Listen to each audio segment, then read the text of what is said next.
Bueno, damos inicio a la quinta clase de la actualización académica en educación ambiental. Con esta quinta clase nosotros comenzamos el módulo 2. Recuerden que son 3 módulos, ya hemos cursado el primero y estamos comenzando con la clase de hoy a transitar el segundo módulo. Si ustedes recuerdan el primero, trabajamos todo lo que eran los fundamentos éticos y epistemológicos del saber ambiental y la sustentabilidad, con la normativa, los nuevos marcos normativos que encuadran lo ambiental, la educación ambiental, con todo lo que es el pensamiento de la complejidad, las problemáticas ambientales, con lo que son todo lo que es la construcción y el desafío de hacer educación ambiental en el actual contexto. Y a partir de hoy que vamos a transitar todo eso que aplicamos y que aprendimos desde la educación con las nociones y las concepciones de los paradigmas educativos, vamos a empezar a trabajar lo que es la construcción de ciudadanía ambiental. El módulo 2 se llama Educación, Ciudadanía y Ambiente y da inicio con la clase del licenciado Francisco Senegaglia sobre territorio, desarrollo y sustentabilidad. La idea es avanzar en el análisis de lo que es el desarrollo sustentable, con todo esto que tenemos hoy también dando vuelta con los ODS en el aula, pero desde una impronta no solo territorial, sino profunda de la identidad. Desde ese lugar, para mí es un placer poder contar hoy con Francisco. Todos ustedes lo conocerán, es para nosotros un gran referente entrerriano. Francisco nació en Concordia. Es magíster en Ciencias Políticas por la Facultad de Ciencias Jurídicas de la Universidad Nacional de La Plata. Es licenciado en Psicología y profesor de Psicología por la Universidad de La Plata. Psicólogo psicoanalista, especialista en Psicología Política, con orientación en gestión y evaluación de programas sociales. Estudió Filosofía y Teología. Tiene posgrados en Literatura y Lingüística en la Facultad de Letras de la Universidad Nacional de La Plata. Bueno, tiene mucho recorrido, como por ejemplo presidente del Colegio de Psicólogos de la Provincia de Buenos Aires, secretario académico del Instituto Nacional de Capacitación Política del Ministerio del Interior de la Nación, secretario académico de la Escuela de Gobierno de la Provincia de Buenos Aires, consultor experto en programas de Naciones Unidas para el desarrollo en el área de asuntos municipales, docente de grado en las cátedras de Psicología y adjunto también a cargo en la Universidad Nacional de La Plata, miembro fundador de la revista Tesis, publicaciones sobre diferentes temas en relación a historia de la psicología, fundador y director de la Escuela de Especialización y Posgrados del Colegio de Psicólogos de la Provincia de Buenos Aires.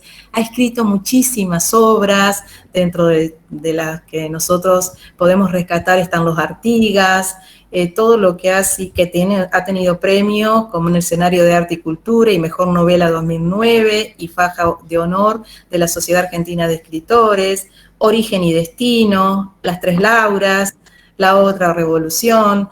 Todas estas obras, y sin duda alguna otras que ustedes conocerán, nos muestran no solo el recorrido y la mirada compleja y abarcativa, integral, y sobre todo que que podemos hoy, en el día de hoy, conocer y poder explayar nuestra mirada, como decíamos, la complejidad, como nos decían los profesores anteriores, una mirada que no es simple, sino que es abarcativa de la dimensión natural y de la dimensión social. La riqueza que tiene Francisco desde esta mirada nos tiene que permitir a nosotros para seguir construyendo esta nueva relación, esta nueva forma de habitar o de esta nueva forma de estar en nuestra casa común. Así que no les quito más el tiempo, los dejo con él. Les recuerdo también que él trabaja con los equipos técnicos del Consejo General de Educación en los programas de memoria y derechos humanos. Así que bueno, realmente es un honor para nosotros contar en el día de hoy con el licenciado Francisco Senegaglia. Adelante, Francisco. Bueno, muchísimas gracias, Cristina. Sabés que es un gusto, un placer trabajar con vos, así que acá estamos. Un abrazo y un saludo enorme a todos los compañeros que están participando de estas clases, de estos encuentros tan necesarios, digamos, en los momentos que vivimos. Y me voy a quedar con algo de lo que dijiste para empezar, que tiene que ver justamente con esta cuestión de las miradas, ¿no? De la complejidad de las miradas, y tal vez en un sentido un poco estructuralista, pero valioso para mí, esto que decía Saussure allá en 1911, que el punto de vista crea el objeto, es decir, que cuando uno ve un problema desde un solo lugar, solo ve algo del problema, y en la medida en que los puntos de vista se amplían, de alguna forma se construye justamente, no sé si una respuesta, pero sí un mejor problema, digamos, ¿no? Así que si me da el cuero, voy a tratar de sumar una mirada o unas miradas al justamente complejo tema del ambiente y de las cuestiones que atraviesan el presente de hoy, el presente del hombre de hoy, ¿no? Y por eso había pensado por ahí dividir como en dos grandes ejes, digamos, dos grandes temas. Por ahí el primero un poco más, si quieren, metafísico, aunque por ahí la metafísica ha perdido prensa, pero algunas cuestiones que necesitamos siempre revisar, y más bien la segunda parte hablar justamente de cómo pensar la ciudadanía que viene en el complejo mundo del ambiente, ¿no?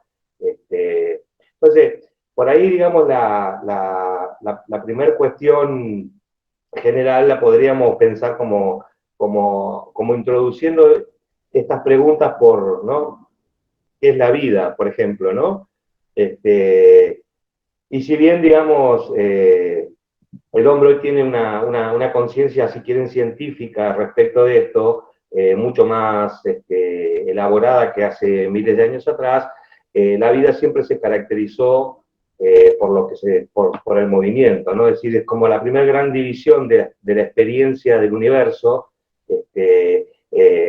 pensar que la vida se originó hace 3.500, 3.800 años en una Tierra que aparentemente tiene 5.000 millones de años, pone, digamos, blanco sobre negro en relación a que se generaron las condiciones para que justamente la vida apareciera, y que la vida se caracteriza entonces por el movimiento, por una suerte de actividad, digamos, ¿no?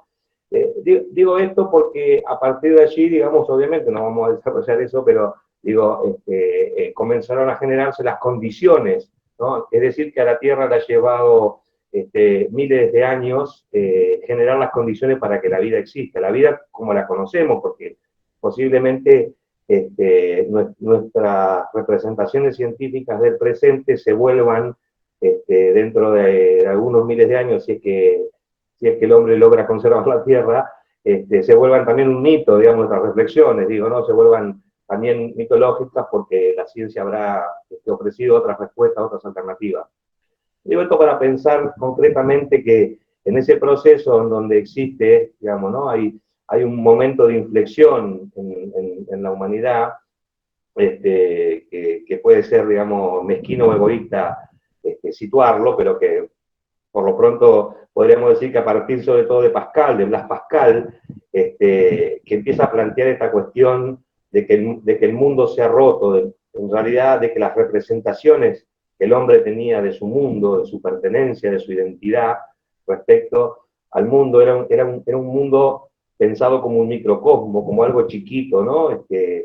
Incluso plano, ¿no? En su momento, por eso planeta, ¿no? Esta idea, digamos, de que Dios estaba arriba, el hombre abajo, la tierra tenía sus límites, el cielo tenía sus límites, y había una suerte de habitación o cohabitación de fuerzas materiales y fuerzas espirituales en conjunto, en donde de alguna forma el hombre participaba de esa suerte de conjunción, de ser materia, pero también ser espíritu, y que por otro lado, digamos, esa suerte de pertenecer a la materia era solo temporal, ¿no? Momentánea. ¿Por qué? Porque el hombre estaba de paso en la materia, ¿no? Lo que llamamos el hombre, o lo que llamamos el sujeto humano, estaba de paso por la materia y estaba todo circunscripto, ¿no? a partir justamente de las demostraciones de Galileo, que en realidad ya existían, porque de hecho los chinos tenían una concepción del espacio diferente y tenían una concepción del hombre diferente, los egipcios también, si quieren. Lo cierto es que en nuestra formación eurocéntrica es a partir justamente de Galileo que se piensa que y se prueba que de alguna forma el universo no está circunscrito a la Tierra, que no solo que la Tierra es redonda, sino que la Tierra es un granito de arena en ese sistema, que es el sistema solar, que a su vez el sistema solar es un granito de arena en eso que llamamos la galaxia, y que a su vez, digamos, una galaxia forma parte de, digamos, conforma con miles de galaxias, un universo. Entonces, Pascal plantea esta cuestión de que se termina la finitud, ¿no? Se termina la finitud y adviene la infinitud. Él, ¿no? La infinitud de las cosas del universo, porque antes la muerte marcaba el ritmo de la finitud de las cosas. Y entonces la Tierra era un lugar de paso, un lugar donde, bueno, donde se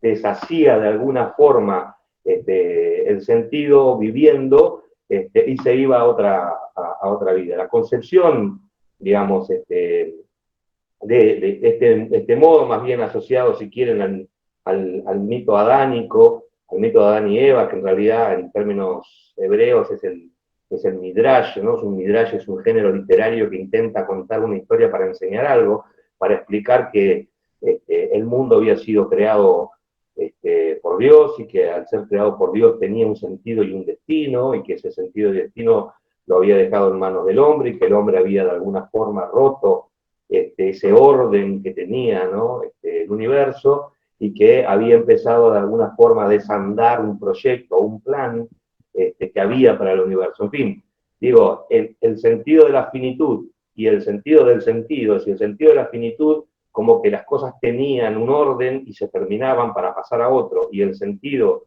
digamos, del destino de esa finitud, se cae a pedazos a partir del siglo XVI, XVII, y el ingreso, además, para sumar a esto, digo, el ingreso no sé si decir el ingreso, pero por lo pronto la cosmovisión que genera lo que vamos a denominar filosofía moderna, aunque eso todo es una discusión que podríamos también dar, porque es una concepción estrictamente moderna, y es una concepción estrictamente europea, una concepción que genera el romanticismo alemán de dividir el universo en el mundo antiguo, mundo medieval, mundo, en fin, una discusión en donde en realidad, digamos, pareciera que lo que le pasó al mundo es lo que le pasó a Europa, y efectivamente no es así. Pero sí podemos decir, con mucha contundencia, que es a partir, digamos, de la apertura que hace el universo europeo, que era muy chiquitito, ¿no? El territorio europeo era muy chiquitito en relación al mundo. Imaginemos que para el 1500 el grueso de la vida social mundial pasaba por el mundo islámico y por la Indochina, es decir, se centraba en el Océano Pacífico. El comercio, las cuestiones religiosas, las cuestiones filosóficas, es decir, lo que podríamos definir como el espacio, digamos, estaba mucho más asociado en ese camino de la seda, que iba del sur de España y terminaba, digamos, en China, en donde la cultura y la civilización de la época, digamos, la cultura en serio de la época pasaba por allí, digamos, y Europa era más bien un territorio chiquito y oscuro que necesitaba abrirse de alguna forma, y tendría que, digamos, evadir la trampa musulmana, digamos, que no la dejaba comercio, y así nace el Atlántico de alguna forma como un espacio que se abre y termina confirmando un par de cuestiones en relación, digamos, a los desarrollos teóricos de Galileo y de otros. Ahora van a ver dónde quiero llegar con esto, pero digo que esta cuestión, digamos, de que el universo se abre y que al abrirse rompe con los sentidos estructurales que el hombre había tenido hasta ese momento, ¿no? Un mundo chiquito, cerrado, circunscripto, y a su vez con una concepción de hombre de paso, por aquí, digamos, ¿no? Por la tierra, el usufructo era un usufructo tranquilo de la tierra. A la tierra se le pedía lo necesario para vivir y para vivir de paso, digamos, ¿no? De hecho, las cosmovisiones, las cosmogonías, estaban muy asociadas a esta cuestión y a esta pertenencia, digamos, la lógica a la Tierra. La conquista y la colonización del Atlántico y de los territorios americanos, conjuntamente a esa conquista aparece, digamos, esto que nosotros denominamos modernidad, que podemos discutirlo, insisto, y que tiene que ver con esa fuerte inserción que hace en el pensamiento ideológico Descartes, ¿no? Descartes dice que el hombre es un alma que tiene un cuerpo, que posee un cuerpo, que le pertenece un cuerpo, pero que el cuerpo es una cuestión, digamos, secundaria o aleatoria a eso que podemos llamar alma, conciencia, espíritu, lo que fuere, ¿no? Y que la naturaleza, digamos, de alguna forma no tiene ese espíritu, no tiene ese alma, no tiene esa lógica. Esta cuestión que puede parecer metafísica y trivial es muy, muy importante porque empieza a dar los fundamentos para que la Tierra sea explotada. La Tierra deja de ser, digamos, pertenencia en términos identitarios, es decir, no nos olvidemos que en todo caso la naturaleza es el todo al que pertenecemos, es ese todo al que nosotros pertenecemos. Es decir, en cambio Descartes está planteando allí, digamos, que la naturaleza no es algo que nos conforma, sino es algo que tenemos, algo que poseemos, y por lo tanto se la puede explotar, se la puede domesticar, domeñar, se le puede extraer sus bienes y ponerlos al servicio de esa conciencia que vive en la naturaleza, pero que no es de la naturaleza, que no le pertenece. Esa ruptura del hombre conciencia respecto de la cosa, de la cosificación de la naturaleza, va a poner los fundamentos del mayor de los males que vivimos, que es justamente la explotación por la explotación misma. ¿No? Y la conquista que significó en los marcos generales España, Portugal primero, Inglaterra, Holanda después, y todo lo que se sumó, hizo de eso que hoy podemos definir como el sur global, porque exceptuamos a Estados Unidos, que se independizó de otra forma, digamos, respecto de Europa y logró, digamos, otra hegemonía respecto a Europa. Ese sur global fue un lugar a donde ir a extraer y a saquear riquezas y divisas de una forma al principio sistemática, pero también de una forma que podría plantearse en términos de saqueo natural, porque era extraer lo que estaba arriba de la tierra. Es decir, apropiarse de los bienes que ya estaban por sobre la tierra. Y obviamente eso generó las condiciones para lo que Marx va a llamar la acumulación originaria, es decir, empezar a generar un sistema de riquezas que va a dar con el tiempo origen, obviamente, al capitalismo y a este modo particular de acumulación de la riqueza. Entonces, puesto, digamos, nosotros tenemos que hablar de territorio y desarrollo sustentable. Digo, no podemos no tener una suerte, digamos, de lectura, si quieren, diagnóstica o etiológica, es decir, que nos permita a nosotros situar la causalidad de los problemas que el presente nos ofrece. Entonces, como primer gran cuestión, ¿no?, para discutir, en términos, si quieren, insisto, metafísicos, tiene que ver, digamos, con cuál es el lugar del hombre en el espacio, digamos, natural en el que pertenece, esto que decíamos recién, que por definición el hombre es producto de la naturaleza, ¿no? O, digamos, una concepción en donde pareciera que el hombre encaja en la naturaleza. Para pensar esto, hago una simple digresión. Hay una famosa discusión en el siglo, mediando el siglo XVI-XVII, entre Sepúlveda y Bartolomé de las Casas, que es una discusión muy, muy importante porque lo que se está discutiendo es si los indios y los originarios tienen alma o no. Si no tienen alma, son animales, y si son animales, pueden ser perfectamente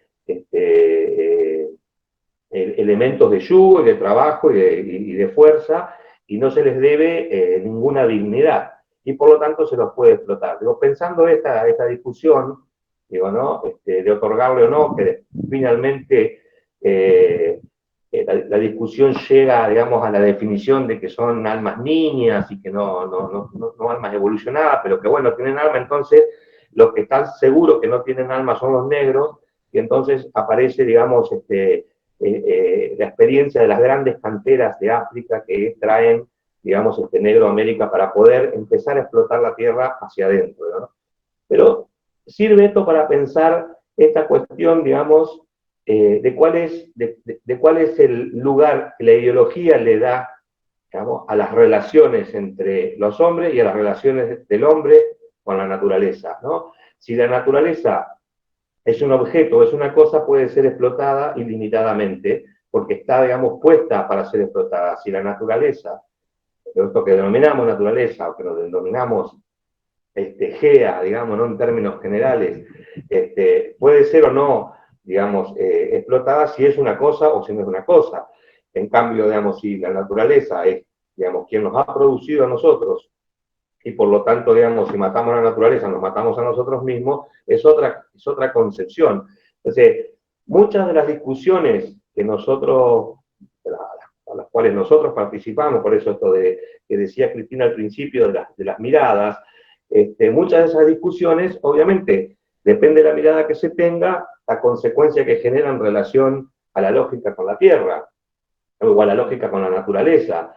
Y a su vez, digamos, esas miradas son necesariamente ideológicas, porque si la Tierra puede ser explotada sin ningún tipo de criterio, es porque el hombre está por encima de la Tierra, está por encima de la naturaleza, y la naturaleza está allí para servirla, digamos, ¿no? En cambio, como la concepción originaria, ¿no? O profundamente de nuestros pueblos originarios de América, no conozco todas las concepciones originarias, pero la mayoría, en donde pertenecemos a la tierra, y a ningún pueblo originario se le ocurriría pensar que la tierra tiene dueño o que la tierra puede pertenecerle a alguien de manera objetiva, sino al contrario, digamos, ¿no? Es decir, se honra a la tierra justamente porque es la tierra la que nos ha dado la vida, esta concepción más clásica de la Pachamama, si quieren, pero en general, digamos, en las construcciones o en las cosmogonías originarias, Dios es más bien mujer y madre, ¿no? Nos charrúan y el Hanmakur, ¿no? Es la madre profunda, es la madre tierra, a quien le debemos la vida y a quienes volvemos en una suerte de ciclo, ¿no? El ser Wichi, por ejemplo, ¿no? Para nuestro Wichi del norte, es el ciclo perfecto, es la armonía con la tierra y con la naturaleza, con la vida, digamos, ¿no? Que se va y se viene constantemente pasando distintos ciclos. No importa, no es la idea, digamos, hablar de las cosmogonías, pero sí digo como una concepción que dice quién es el hombre, o sea, que da una identidad al humano, da necesariamente un modo de entender la tierra. Entonces, nosotros deberíamos permitirnos pensar algunas cuestiones generales, digamos, que hacen, si quieren, a una pregunta que, por ejemplo, en la psicología es muy importante, porque es una discusión no cerrada hasta el día de hoy que tiene que ver con estas cuestiones, ¿no? Y intentando, si quieren, responder un poco al proyecto moderno que nace con Descartes.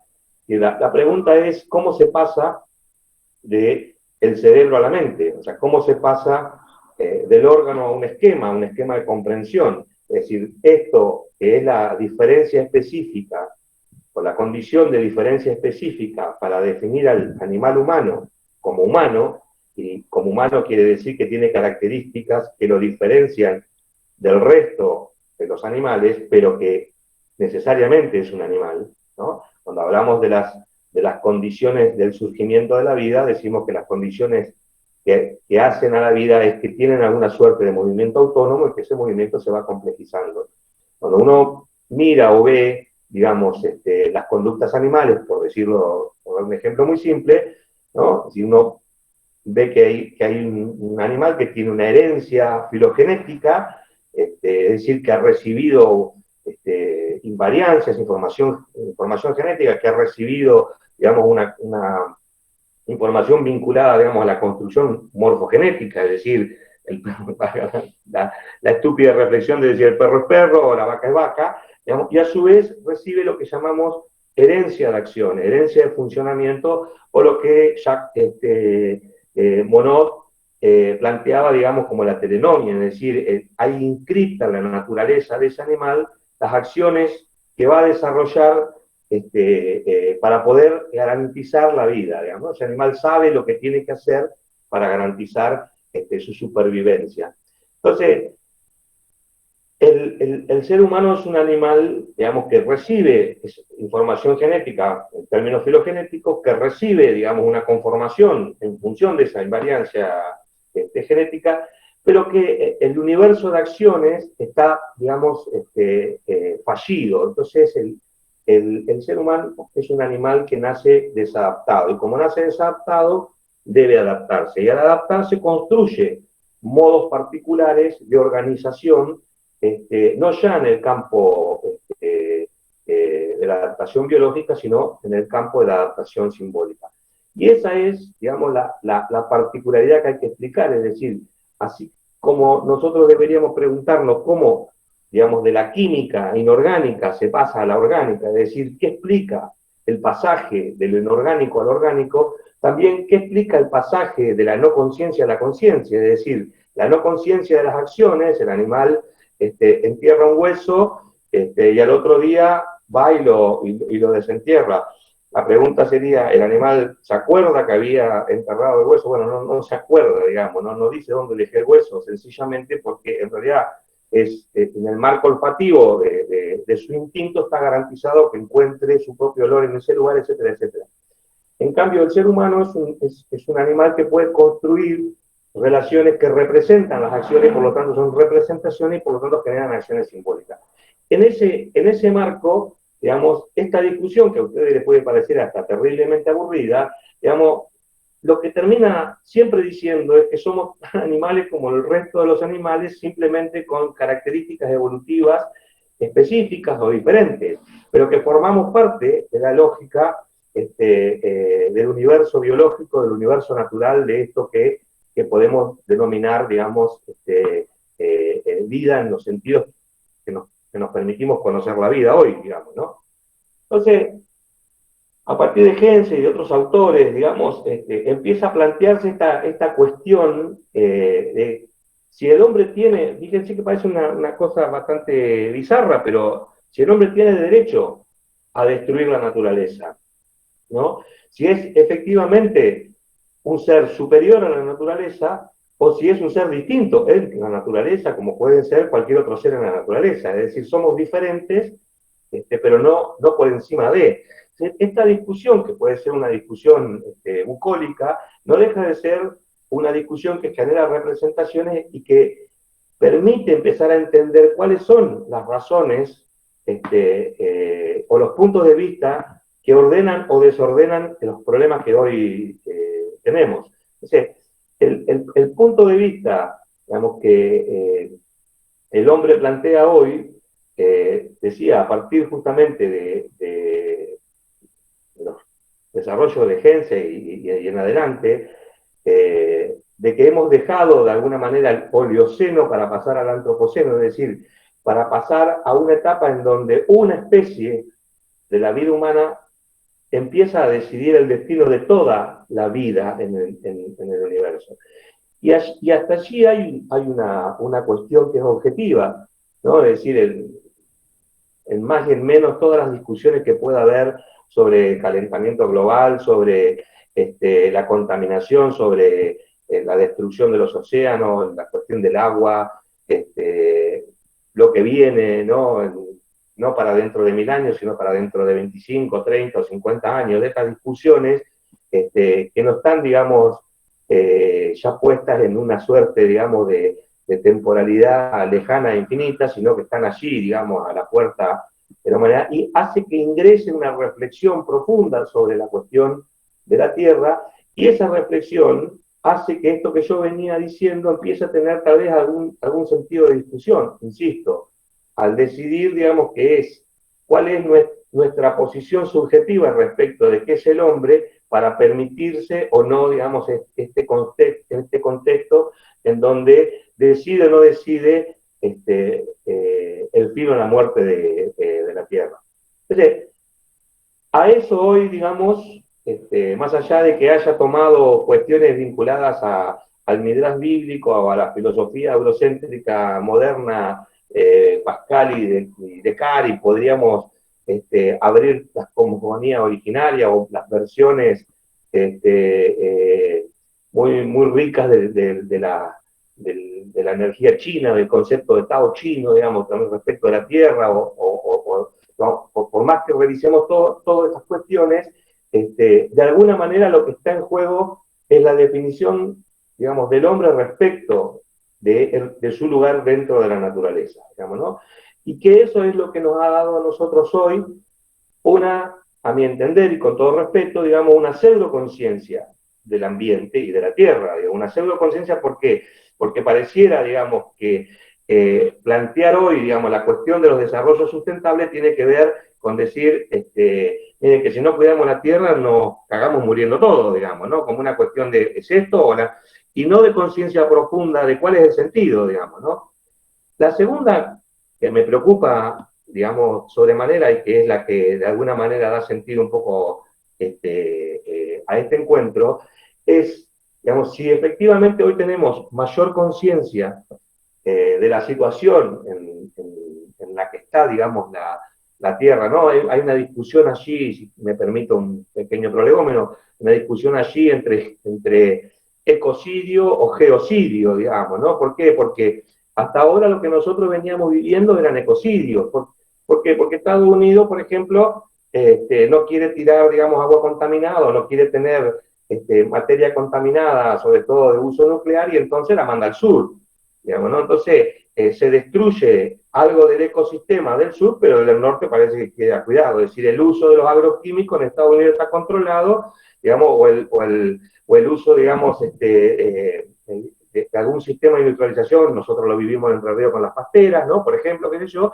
Bueno, ¿por qué las pasteras no están en otros lugares? No, porque acá se puede y allá no se puede. Entonces, ese sistema digamos, de ecocidios que tienen que ver con que microespacios de la Tierra pueden sí ser jodidos, contaminados, etcétera, etcétera, pero que finalmente terminan o van a terminar en un geocidio, digamos, ¿no? En una destrucción total del sistema de vida. No sé si de la Tierra, pero por lo menos del sistema de vida como lo conocemos, ¿no? Entonces, esa discusión hace 30, 40 años, cuando yo iba a la escuela, no era un tema, no era un tema de ninguna forma, digamos, planteado, digamos, en ninguna asignatura, ni objetiva, ni transversal, ni nada que se puede. Y hoy es un tema. Entonces, la cuestión, y otra digresión chiquita, digamos, digo, la cuestión, esto de ciudadanía, porque en realidad se calcula que para el 2050 el 97% de la humanidad va a vivir en ciudades, o sea que se habla del homo urbanus porque en realidad van a ser todos naturalmente ciudadanos, no solo ciudadanos en el sentido político-ideológico, sino ciudadanos en el sentido que va a vivir en una ciudad, digamos, ¿no? Es decir, el mundo va a vivir en ciudades, en casi su totalidad. Entonces, la cuestión, digamos, de preguntarse qué tiene que ver, digamos, la conciencia ambiental respecto de los problemas de la Tierra y la identidad en relación, digamos, a la conciencia ambiental. Toda la primera parte de estos devaneos que yo hice tienen que ver con que no es gratis la pregunta de qué es el hombre para responder por la identidad de la Tierra, porque depende qué lugar decida, digamos, yo tomar al responder esa pregunta de qué es el hombre, me va a dar a mí una posición respecto de qué es la Tierra. ¿No? Si yo puedo usar y abusar, porque total, digo, no, estoy para eso, o esto es para eso, es una concepción que naturalmente deviene en una práctica, en una praxis respecto de la Tierra, ¿no? En términos, digo, generales. Y otra cosa es si yo formo parte de este universo, digamos, de la Tierra como una experiencia, no porque diga en términos cosmogónicos que sea mi madre, pero digo, no, si formo parte de esto, bueno, el respeto y el cuidado, obviamente, naturalmente no necesito que se me eduque para eso, porque naturalmente voy a corresponder a ese cuidado, ¿no? Mostrando por ahí como esos dos extremos, digamos, está la cuestión entonces de que hoy la Tierra es una preocupación para la humanidad en general, y por lo tanto ha ingresado a las aulas como una suerte de apertura de conciencia para revisar esta preocupación por el hombre y su lugar dentro de la vida y de la tierra, ¿no? Pero con esta suerte, digamos, de impronta que es porque si no lo hacemos, esto se va, digamos, al carajo de alguna forma, ¿no? Lo cual me parece que es una etapa, digamos, que se está abriendo, que es importante, que es interesante, pero que está incompleta si a esa pregunta ¿no? Cuando nosotros educamos a nuestros gurises, y los educamos en términos, Cristina decía al principio, ¿no? Que se habían desarrollado en el curso las cuestiones vinculadas a la ética, ¿no? Digo, cuando nosotros educamos también en una suerte de referencia a responder la pregunta, ¿qué es el hombre? ¿Cuál es su sentido, su destino, su lugar en la naturaleza? En fin, ofrecemos un montón de variables para repensar, digamos, lo humano, para que eso tenga naturalmente consecuencias éticas. Pero me parece que siempre se nos escapa esta otra cuestión que quiero, o donde me quiero adentrar, que tiene que ver justamente con esta frase tal vez muy general, no porque sea la frase en sí misma, sino la idea de la frase, ¿no? De que, bueno, los seres humanos hemos hecho miércoles la Tierra, ¿no? La hemos roto toda, y entonces los seres humanos ahora tenemos que reflexionar y pensar que tenemos que cuidar, digamos, nuestra casa común y que tenemos que tener otro modo de vincularnos con la naturaleza. Todo eso que me parece extraordinariamente maravilloso, digo, porque es así, pero elude la cuestión fundamental que es la causalidad de eso, ¿no? Si nosotros transmitimos y enseñamos y formamos en términos de educación, en términos de currícula, y generamos conciencia de nuestra pertenencia a la tierra, de nuestras definiciones del humano, de lo comunitario, del modo, digamos, en el que estamos insertos en la lógica de la vida, etcétera, etcétera. Todo eso es riquísimo y bueno, pero si nosotros no nos permitimos preguntarnos quién ha causado, digamos, este mal a la tierra, porque fíjense qué gratuito, pero qué incisivo que es, de alguna manera, decir los hombres, ¿no? O sea, el universal, diría Hegel, ¿no? Los hombres hemos causado. Y yo digo, no, los hombres no hemos causado. ¿No? Volviendo, digamos, al particular hegeliano, algunos hombres han causado, ¿no? Entonces, ya, digamos, la cuestión de la educación ambiental adquiere como una segunda vuelta, si me permiten, una metanarrativa, ¿no? Una metanarrativa que dice, bueno, ¿quién está detrás de esto? Porque nos podemos poner de acuerdo rápido en que un chiquito que está revolviendo basura en el volcadero o en el hípico acá no es el culpable de la contaminación ambiental. Digamos, ¿no? Alguien sí es el culpable. Y el genérico que la humanidad es culpable es absolutamente evasivo. Absolutamente evasivo. ¿Por qué? Porque es nadie, somos todos, entonces no es nadie el responsable. Y entonces, si no es nadie el responsable, y todos somos los responsables, todos remamos para que esto se sane, para que la tierra se sane, y obviamente estamos poniéndole una aspirina a un cáncer, digamos, no es es decir, educar en la conciencia ambiental no es solo dar cuenta de nuestra identidad en términos objetivamente biológicos, porque eso es lo que somos vida que pertenece a la vida de la Tierra, y venimos de ella, formamos parte de ella y volvemos a ella, ¿no? Como un concepto rico, generoso, jugoso, si quieren, que puede tener, digamos, un montón de connotaciones éticas, religiosas, etc. Todo eso está muy bien, digamos, y es valioso que lo pensemos, pero si nosotros no discutimos quiénes causan, digamos, de una u otra forma, nosotros no le damos herramientas a nuestros gurises para que puedan identificar las responsabilidades que hay, digamos, en parte, en ese algunos de la humanidad, que sí son los responsables de la destrucción de la Tierra, en un sentido objetivo. No es lo mismo tirar un papelito en la calle, digamos, que sí es cierto que no está bien, digamos, que la polución que genera, digamos, los grandes mercados en función de otra disputa.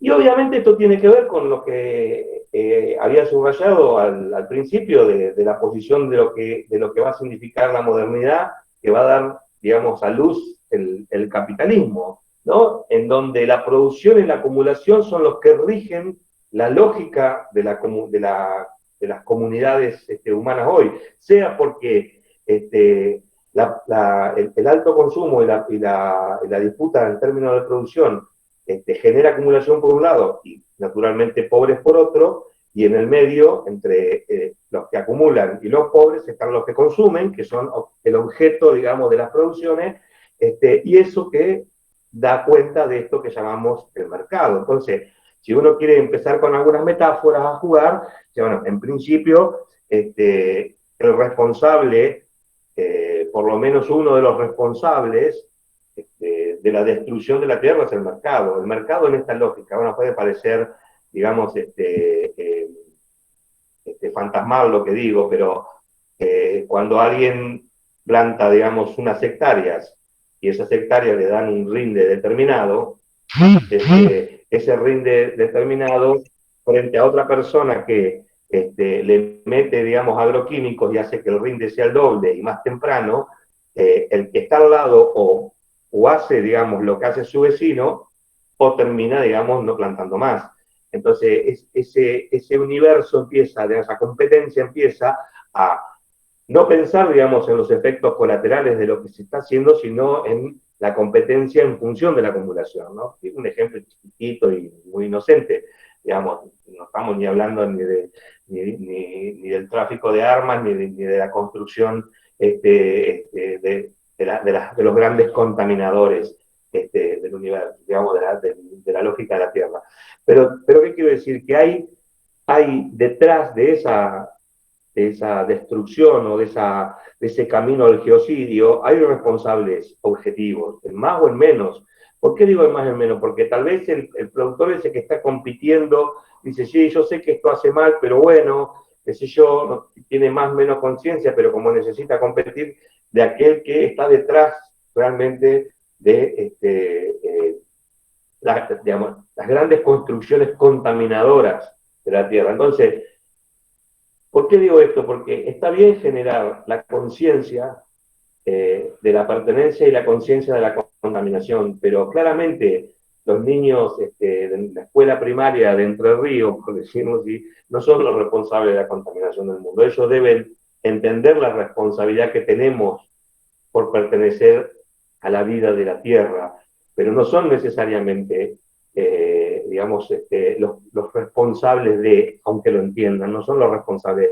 Ahora, nosotros docentes somos responsables de que esos chicos entiendan que el contexto, digamos, de comprensión de la enfermedad de la Tierra tiene nombre y apellido, y tiene digamos, quienes causan esa destrucción de la Tierra, que no somos justamente nosotros, no somos el sur global, por decirlo si quieren en términos muy epistemológicos, los responsables de la destrucción del geoespacio, digamos, que podemos denominar Tierra. Entonces, esto también aparece, digamos, con un carácter ético, ¿por qué? Porque la conciencia tiene que ser conciencia denunciativa, es decir, digamos, mostrar la situación, concientizar sobre el problema, es también denunciar quién lo causa, es también decir por qué estamos así. Y porque hay, digamos, construcciones político-ideológicas que hacen, en función de intereses económicos, hacen daño y generan lo que nosotros hoy estamos viviendo como conciencia de que esto podría tener, digamos, ¿no? Esto del antropoceno, el hombre podría destruir la Tierra. El hombre con responsables concretos y puntuales. Y en esas como conciencia y sobreconciencia, que tiene que ver con la causalidad, ¿no? Es decir, conciencia de la enfermedad, conciencia de quién causa, digamos, también conciencia de la pertenencia al problema en términos mucho más directos, y me gusta siempre pensarlo en Entre Ríos desde el acuífero guaraní.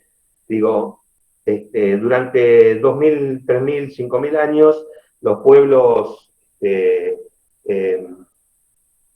semitas y bereberes que vivían en el desierto, digamos, no sabían que estaban parados arriba de eso que iba a denominarse petróleo y que iba a ser el motor de la Revolución Industrial en adelante, que iba a ser la pieza clave del desarrollo del capitalismo del siglo XX-XXI, digamos, ¿no? Con todas las consecuencias que eso ha tenido, digamos, ¿no? ¿Por qué? Porque el petróleo no valía, porque no había una representación que explicara por qué debería valerlo, digamos, ¿no?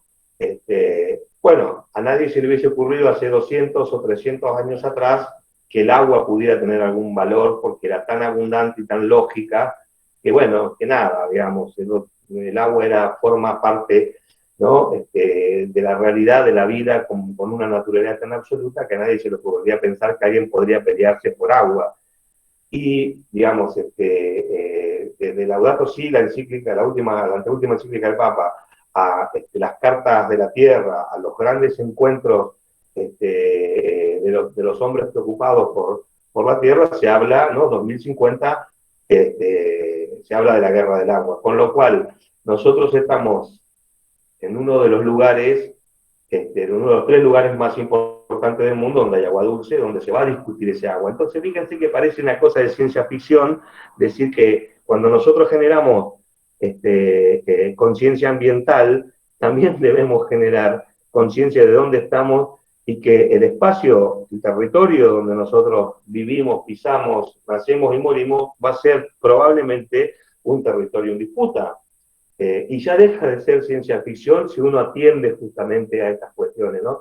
Entonces no educamos ambientalmente para que los chicos tiren el papelito en el tacho de la basura, ¿no? Sino que educamos en la conciencia antropológica de nuestra pertenencia a la Tierra, es decir, somos la Tierra, formamos parte de ella.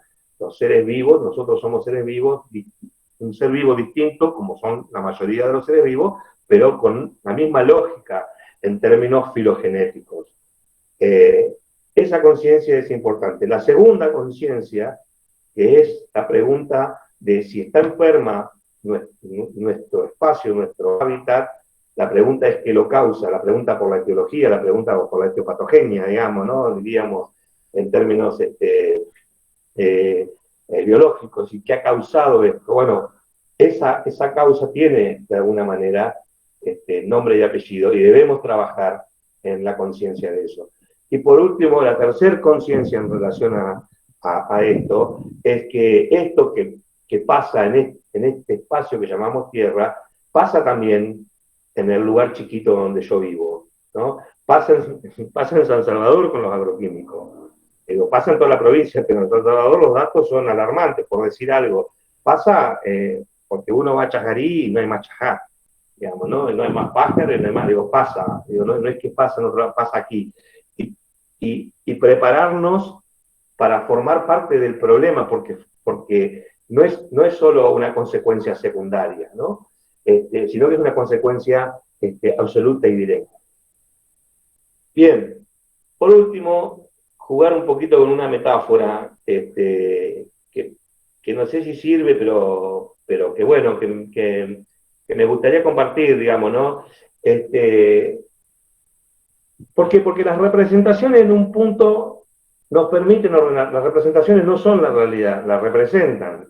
Como, digamos, las representaciones cambian, obviamente cambia la realidad, insisto, ¿no? Es decir, si ustedes le preguntan, o si cualquiera de nosotros pudiera preguntarle a un hombre medieval por algunos determinados problemas, dirían, porque el ser humano pecó y el mundo se pudrió, digamos, y bueno, eso es una explicación, es decir, hay un significado consensuado que dice por qué pasa tal o cual cosa, digamos, ¿no? Los significados que nosotros nos proponemos pensar seguramente serán, como decía, tal vez irrisorios para 5, 10, 15, 20 generaciones después de nosotros, pero nos permiten pensar. Y guardan algo de eso, que es el haber tenido contacto con la esencia de algo, ¿no? Es decir, más allá de que es un mito esto, o que una teoría de un pueblo originario, otra teoría de otra cosmovisión, o lo que fuere, todos tocan algo de esto, digamos, y lo tocan en función de las representaciones que tienen, ¿no?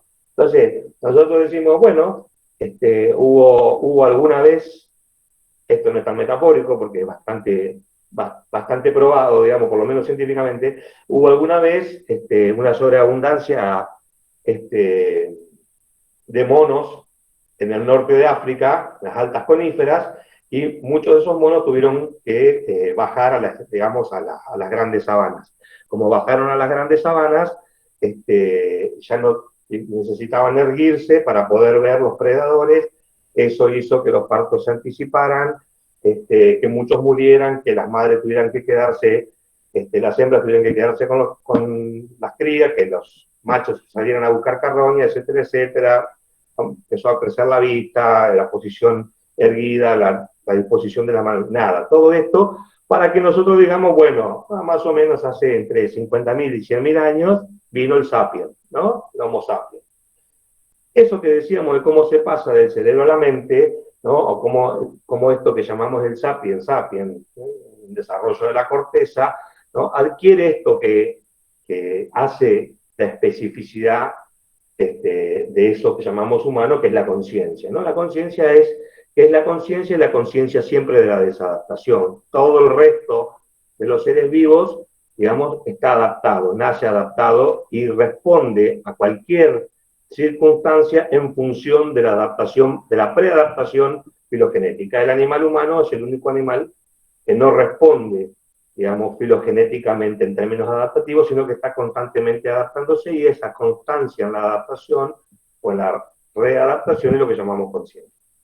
Entonces, la conciencia ingresa al campo simbólico. Entonces, dentro de esa conciencia, del sapiens sapiens, decimos, bueno, si hoy uno quisiera hacer una lectura o un corte para pensar la conciencia en términos de los problemas ambientales, podemos decir que hay 4 subespecies de sapiens hoy, ¿no? En nuestro presente. El sapiens dominus, ¿no? El insignificante, el lábil y el paris, ¿no? Cuatro subespecies nos ha permitido el presente humano, ¿no? Podrían ser 10, podrían ser 20, es una metáfora, digo, para jugar con esto, ¿no? El dominus, que es el que dice, esto es mío y tengo derecho a todo ello. Entonces es el dominus cultural, ¿no? Así, el que domina, el que decide qué es bueno y qué es malo, y qué se puede y qué no se puede. De alguna manera el dominus es el que crea el insignificante, que es el que nada tiene y nada puede, ¿no? En el medio entre el sapiens insignificante, es decir, el que existe sin destino ni sentido porque sobrevive naturalmente, digo, ¿no? O intenta sobrevivir o muere. No olvidemos que mueren. Nosotros estamos atravesados por esta pandemia y contamos los muertos todos los días con el informe que nos ofrece el Ministerio de Salud, pero se mueren miles de millones de niños por año en el mundo, digamos, por un virus que puede ser rápidamente resuelto con comida, digamos, ¿no? Entonces, digo, de cualquier manera, ese universo no entra, digamos, a la televisión o a la lógica de la comunicación porque es insignificante, porque no existe, porque no le interesa a nadie y porque es producto claramente del dominio, es decir, de aquel que explota para, digamos, ¿no? Acumula y deja fuera, digamos, millones de personas fuera de la lógica de la Tierra, del bien de la Tierra, es decir, la Tierra produce bienes para todos y es por eso. Ahora alguien decide que esos bienes son de uno y no son de otro, deja fuera a otros y acumula por un lado. Cuando acumula, eso que acumula supone dejar por fuera, ¿no? Entonces el dominus y el insignificante, no insignificante por chiquito, sino de no tener significado, ¿no? De no significado, ¿no? Insignificante en el sentido que le da John Sobrino, el teólogo de la liberación, ¿no? De los insignificantes, es decir, aquellos que no, a nadie les importa, digamos, ¿no? Como primera gran cuestión. Bueno.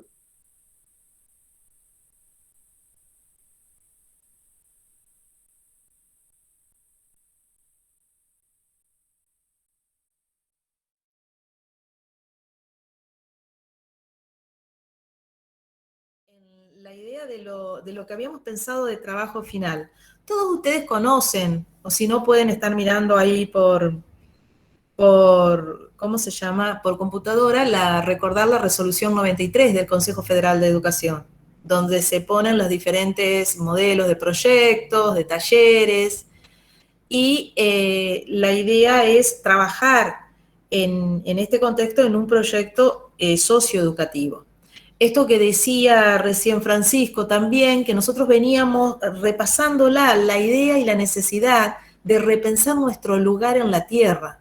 Por eso hablábamos que la educación ambiental no es juntar botella, no es juntar tapita exclusivamente, no está mal hacerlo, es otra cosa, es una dimensión ética que nos hace repensar nuestro lugar, nuestra forma de estar en la tierra, que es lo que él decía, y que esta forma de estar, o como lo entendemos, responde a significados, a las valoraciones sociales, a construcciones sociales, y responde sobre todo a ideologías.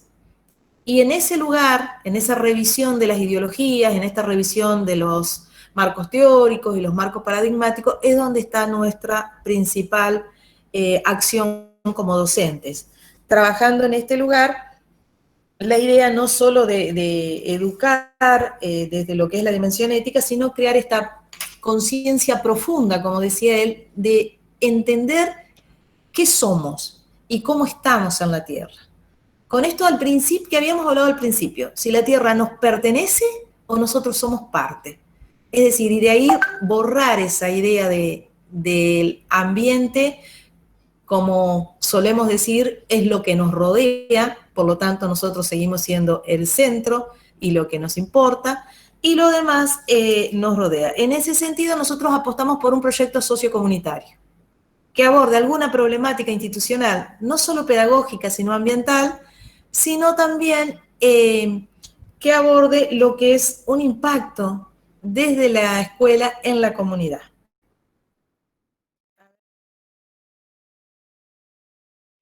Ya está, así que adelante. Bueno, nada, volviendo un poco a una suerte de reflexión final, decía que podíamos pensar esto que nos permite analizar tal vez el presente en relación a el lugar del hombre en la lógica en la que nos pensamos, que eso no deja de ser una metáfora, porque obviamente es una metáfora solamente como un criterio representacional, que podemos decir que hay como 4 subespecies circulando, que seguramente son muchas más, pero como de un modo genérico para ordenar, decía que está el dominus y que está el insignificante. O sea, el dominus es el que sobre la lógica de la Tierra acapara y acumula y genera naturalmente al insignificante, es decir, aquel que no tiene significado porque no tiene sentido, porque no tiene posibilidad de supervivencia, los grandes márgenes, ¿no? Las grandes periferias del dominum, por decirlo de alguna manera. Y que después quedan 2 subespecies, 2 subcategorías para pensarlo, que está asociado, digamos, al lábil y al paris. El lábil es casi tradicionalmente lo que circula, digamos, como clase media o como, ¿no? como el que consume, que tal vez no se hace una pregunta respecto del consumo ni de cuál es el precio que tiene, no el precio en términos económicos, sino el precio en salud biológica que tiene ese objeto que consume. Y está, digamos, el pari, que es el crítico, que es el que sí tiene conciencia, ¿no?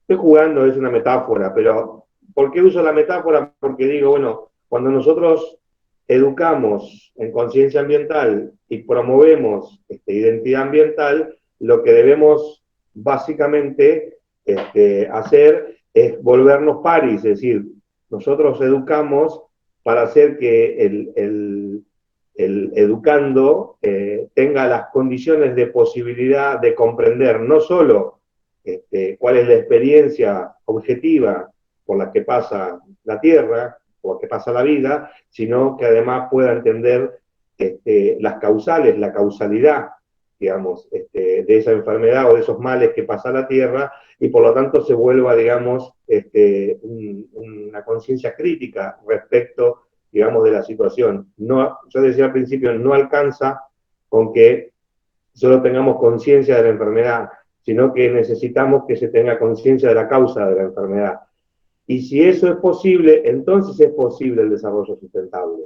¿Por qué? Porque el desarrollo sustentable requiere necesariamente, digamos, que haya pérdida en términos económicos. Es decir, hay que decidir ganar menos para vivir mejor o para poder vivir, si quieren ponerlo en sentido más trágico, ¿no?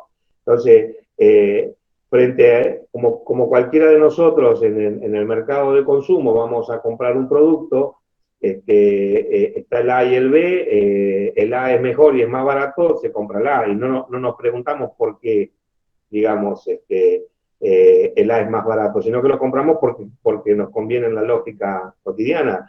Entonces, las posibilidades de la construcción de lo que llamamos desarrollo sustentable a alta escala, porque el desarrollo sustentable a baja escala se sigue haciendo o se hace desde la economía, digamos, primaria, los trabajos que se hacen, digamos, en la economía familiar y en todo lo que tiene que ver, digamos, en nuestro sur, está, digamos, asociada básicamente a una suerte, digamos, de práctica de desarrollo sustentable, pero el problema son, digamos, las grandes producciones que no se hacen con lógica sustentable. Por lo tanto, la posibilidad de construir una conciencia para que a partir del presente y de aquí en más se apoye todo trabajo que haga o que permita, digamos, una economía sustentable, necesariamente supone una quita en la ganancia, y eso no es gratuito en términos de conciencia, porque para poder, digamos, llevarlo adelante, estoy siendo muy genérico, pero para poder llevarlo adelante necesitamos cambiar los puntos de vista de los sentidos en el que producimos, que es el más difícil, pero también del que consumimos. Entonces la conciencia ambiental no pasa necesariamente por el cuidado, digamos, ¿no? Sencillo, que podemos hacer todos y que es bueno y que es saludable, sino que es la conciencia de la responsabilidad que tienen quienes causan y quienes de alguna manera, como se dice en la calle, terminamos haciéndole la segunda a los que la causan, digamos, ¿no? Es decir, esto que, digamos, feamente, si quieren, se llama popularmente los consumidores, ¿no? Los objetos, digamos, de consumo y los sujetos de objetos de consumo, ¿no? Entonces, si alguien produce, digamos, con una lógica sustentable y ese producto tiene, digamos, otro rinde y otro precio, digamos, debe ingresar al mercado con una lógica de conciencia diferente a la hora del que consume. Entonces, educar, digamos, al dominus es muy difícil. Educar al lábil y al no significado, digamos, es tal vez el objeto de la escuela, para que teniendo conciencia se controle el dominio, digamos, ¿no? Jugando con la metáfora del inicio. Entonces, la cuestión, digamos, insisto, de la identidad ambiental no pasa solamente por la conciencia de la enfermedad de la tierra y de la necesidad de cuidarla, sino de qué posibilidades objetivas tenemos de hacerlo. Y las posibilidades objetivas que tenemos para hacerlo es no solo el compromiso, digamos, con la comprensión, sino el compromiso con la denuncia y con la consecuencia de la denuncia, ¿no? Que no es que vamos a ir a pelearnos con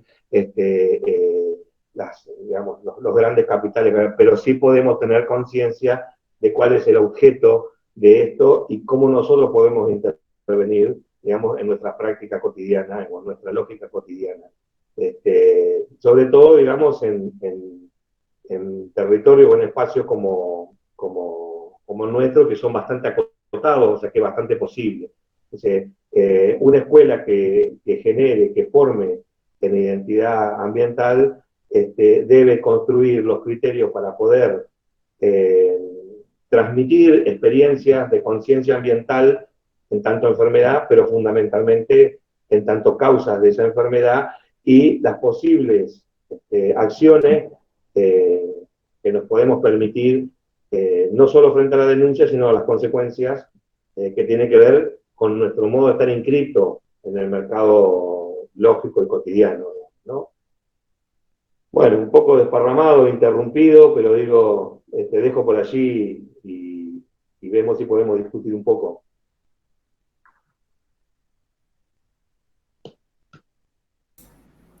Gracias, Francisco, y gracias a todos ustedes por la paciencia y de las dificultades técnicas. Y gracias también, Francisco, por este cambio de aula. Sería un cambio de aula en la presencialidad. Tenemos 2 tutores y uno de los tutores ha quedado afuera, el aula 1 ha quedado sin tutor, no pudo ingresar a la reunión, así que los tutores del aula 2, 3 y 4, no sé si quieren hacer preguntas.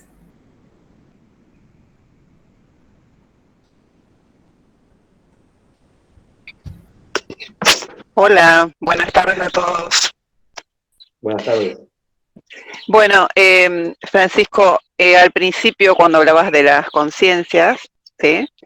Que las clasificaste, uno de los participantes marcaba esto de que si esto de decirles que no son responsables, lo vas a sentir que ellos no van a contaminar, total es culpa del otro. Se hacía esa reflexión en cuanto a lo que vos decías un poco de lo que transmitíamos en las aulas, en la escuela, a través de la currícula. A ver si podemos reflexionar un poco acerca de eso, de la culpa es del otro. Sí, está bueno el subrayado. En primer lugar, la culpa es buena y es neurótica, digamos, ¿no? Pero digo, a lo que voy es que quienes causan objetivamente los males, ¿no? Son los que se quedan con los bienes de los males que causan y socializan los males para todos. Entonces, el que produce agroquímicos y los tira en sus hectáreas, digamos, en sus 2.000 hectáreas, es el que genera tal vez una infinidad de enfermedades en las comunidades que viven cerca o están vinculadas a esas hectáreas.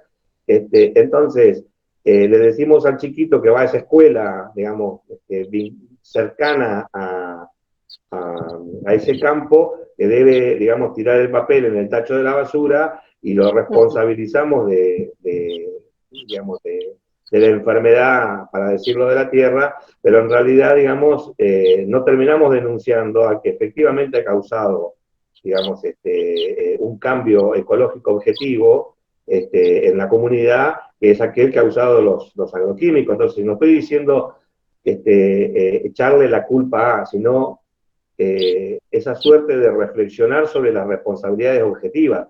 Responsabilidades tenemos todos porque todos formamos parte de la vida en la Tierra, pero algunos lo hacen de manera absolutamente directa, intencionadamente y en función, digamos, de bienes objetivos, en este caso claramente económico, digo, ¿no? La polución, digamos, decir, el chiquito que va a la escuela no puede hacer nada para detener el calentamiento global en sí mismo, salvo tener conciencia de quién lo causa, digamos, ¿no? Entonces, digo, los grandes males por los que atraviesa hoy el planeta, que cada vez son más claros y objetivos, están asociados, digamos, justamente a las grandes causas. Entonces, la pregunta es, ¿está bien educar, digamos, en las pequeñas cosas que hacen? Sí, por supuesto, porque por allí ingresa también la conciencia, pero no alcanza, por eso decía, como 3 conciencias. La primera es la de cuidar el espacio al que pertenecemos en términos de vida, ¿no? Todos formamos parte de la vida y todos debemos cuidar la vida en todos sus órdenes, digo, ¿no? Porque estas cuestiones, digamos, ¿no? Se vuelven risibles o bucólicas, si yo en este momento, además de estar, digamos, compartiendo con ustedes esto, agarro un aerosol y mato los mosquitos que están acá dando vuelta, digamos, ¿no? Estoy usando un aerosol y estoy matando vida, digo, ¿no?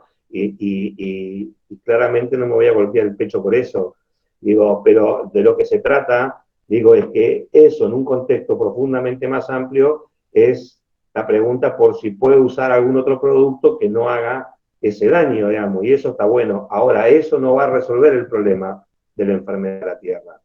El problema de la enfermedad de la tierra lo causan, digamos, las grandes compañías, las grandes multinacionales, los grandes negocios que maneja, digamos, la alteridad imperial, digamos, o el imperio y las grandes contiendas imperiales, son los que generan efectivamente la destrucción, digamos, del espacio, es decir, quemar millones de hectáreas del Amazonas, o lo que hemos vivido estos meses en Argentina, que algún que otro fuego pudo haber sido sin querer, pero muchos de ellos son intencionales porque de esa forma lo hemos vivido en Entre Ríos, de esa forma, digamos, los campos habilitan para la soja, y la tierra pierde aquello que hizo que generara la vida. La vida apareció en la tierra de manera explosiva a partir justamente de la vegetación que permitió los niveles de oxígeno, que hizo que, bueno, eso es lo que estamos destruyendo.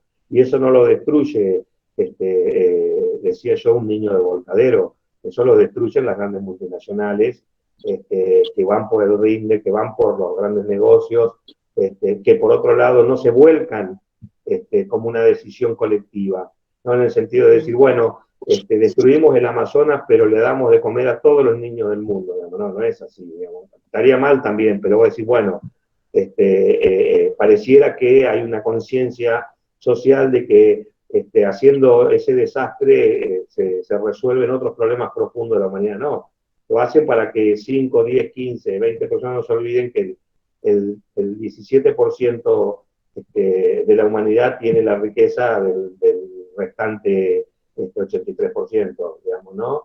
En la lógica de acumulación. Que si eso no fuera así, el mundo sería efectivamente más justo, es decir, el mundo, la Tierra no es pobre, es injusta, ¿no? Entonces, quienes son los verdaderos predadores o depredadores, son los responsables de la enfermedad de la Tierra, que perjudica primero y antes que nada a aquellos que menos tienen, digamos, ¿no? Porque son efectivamente causados por esos espacios, digamos, del gran capital. Entonces, por supuesto que está bien esto que decía o que marcaba ese compañero o compañera, que es importante, digamos. Compañero. Compañero, sí. Bueno, no echarle la culpa a, si todos somos responsables, pero algunos son más responsables que otros, y la conciencia de eso nos permite al menos tener una actitud crítica y denunciativa. Exacto. Sí, sí. Es un gran tema para mí porque soy psicopedagoga, imagínate el aprendizaje, los niños, todo eso. Podría decir mil cosas, pero bueno, estoy en otro lugar. Pero es re importante esto de la conciencia ética, que los niños, nosotros, los que estamos cercanos, los que somos parte de su vida, somos los que vamos generando esa conciencia ética, ¿no? Y entonces, lo importante de esto, ¿no? De saber que nosotros como modelos significativos para ellos podemos hacer todo este cambio de conciencia desde lo particular a lo general, porque los niños también van viendo eso, de quienes los rodean hacia el mundo, ¿no? Ese aprendizaje que tienen se va ampliando, pero la responsabilidad que tenemos todos, no la culpa, sino la responsabilidad que tenemos todos en este aprendizaje constante que lo estamos haciendo todos. Los adultos que estamos con los niños también estamos aprendiendo, ellos también lo tienen que saber que no sabemos todo, sino que lo que le estamos diciendo es la mirada que tenemos del mundo. Pero bueno, claro, mucho para hablar, ¿no? Sí, sí, hay preguntas. Sí, hay preguntas. Sí, yo quisiera preguntarle al compañero Senegaglia, disculpe, ¿no? Porque si no se llevan adelante las preguntas, ¿no? Respecto a asumir una responsabilidad. Exactamente, hay muchísimos ejemplos, Senegaglia, como el ejemplo del Paraná Medio, donde la gente común y corriente, así como nosotros, nos unimos y de repente esos lobbies multinacionales que son los responsables del desastre ambiental fueron corridos y sus proyectos destruidos. O sea, la posibilidad, la historia reciente lo demuestra, que la gente tiene poder y puede usarlo de manera organizada contra esos lobbies terribles, ¿no? Del desastre ambiental. Sí, es muy, muy claro lo que decís.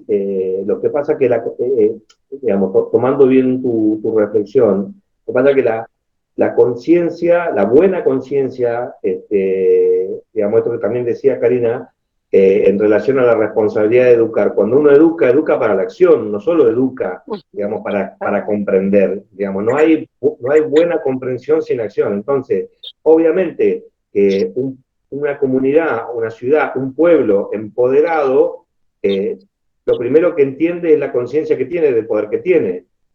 Ahora, obviamente, frente a la invasión cultural, digamos, y comunicacional, en donde finalmente se termina operando, por lo que los medios importantes de comunicación terminan sugiriendo como conciencia social, se divide o se pierde la posibilidad de generar. Yo no tengo la menor duda que un pueblo empoderado puede, digamos, impedir esto.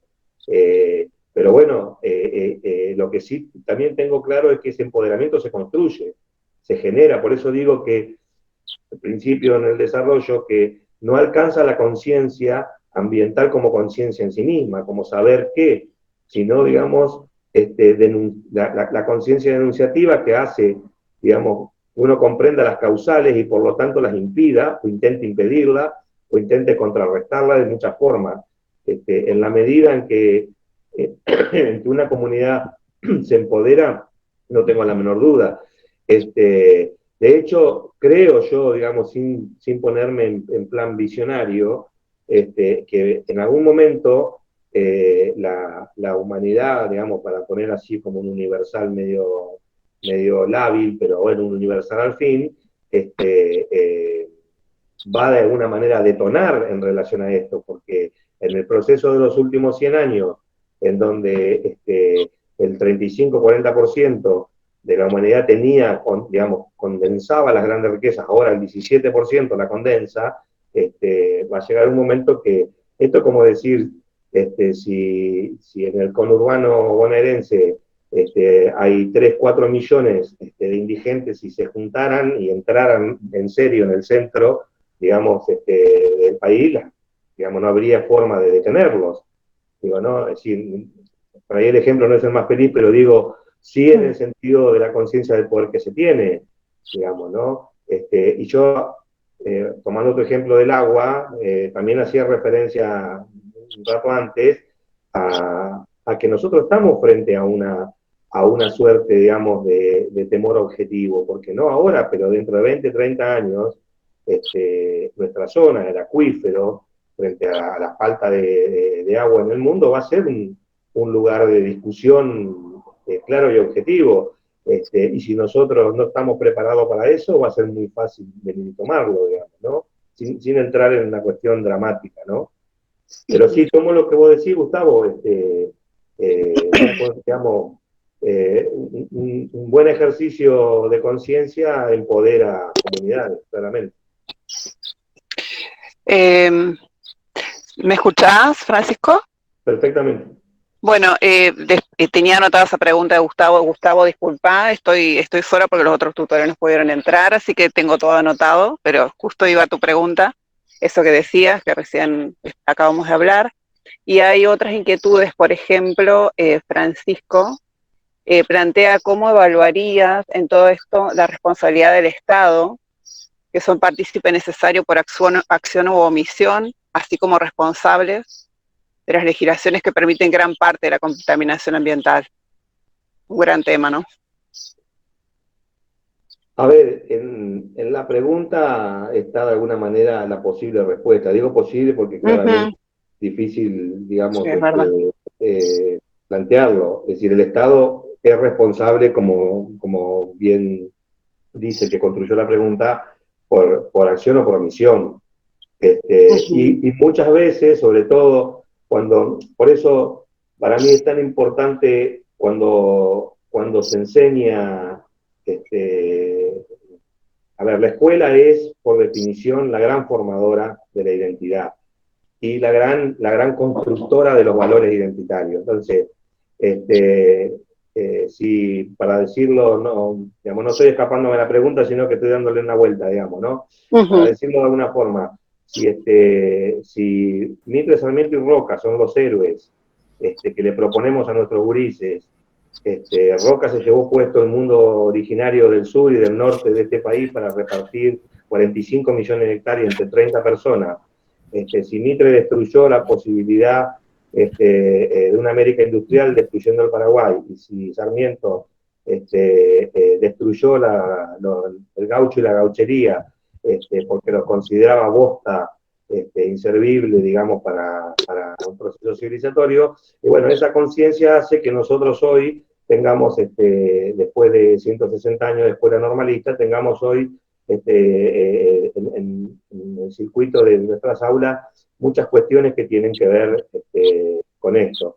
Eso también es conciencia de pertenencia. Es decir, hace 500 años que América, o el sur global, América, África y el sur de Asia, pero básicamente América, es un lugar de extracción. Vienen, digamos, con nuestros recursos. Discuten, digamos, la posibilidad de nuestros recursos de muchísimas formas, o por las armas, digamos, con golpes de Estado, o con gobiernos claramente afines a intereses entreguistas o cipayos, digamos, la gente discute muchas veces si le cae bien o no un gobierno, y en realidad la verdadera política es la política internacional, es decir, entender qué somos nosotros para los otros, y somos colonia, y vienen por eso, digamos, ¿no? Entonces, nuestros gobiernos, algunos más cipayos, otros menos cipayos, tienen responsabilidades. Digo, en el más o en el menos, porque muchas veces, supuestamente en pro, digamos, de un beneficio objetivo, digamos, es decir, terminan cediendo a los intereses geoecológicos, digamos, ¿no? Es decir, permitir que entre basura digamos, una transacción claramente con otros fines, digamos, o con otros acuerdos o con otros arreglos, permitir determinadas cosas.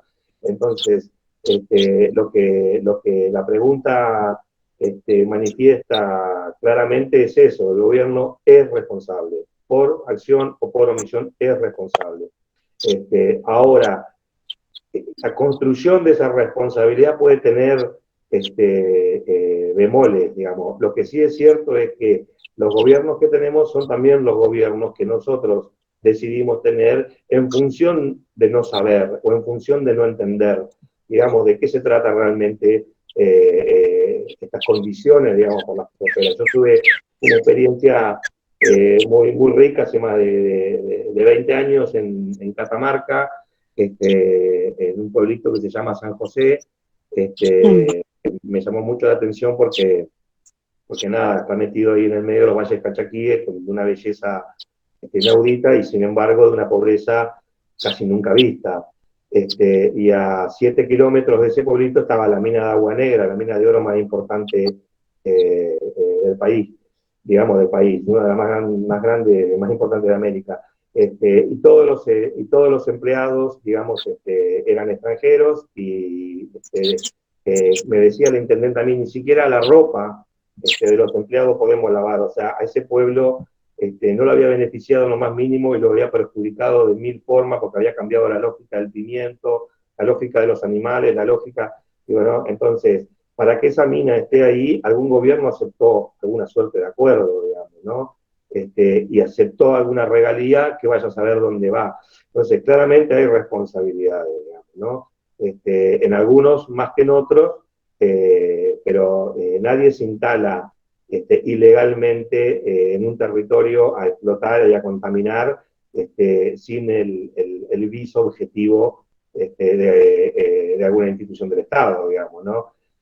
También eso, volviendo un poco a lo que decía Gustavo, también eso forma parte de la conciencia que nosotros debemos asumir, y que cuando pensamos, digamos, la lógica de esto que llamamos vivir en democracia, también somos responsables indirectamente de estas cuestiones. Entonces, para cerrar la pregunta o dejarla abierta porque es infinita, pero digo sí, el Estado es responsable, claramente, en más o en menos, pero lo es seguro.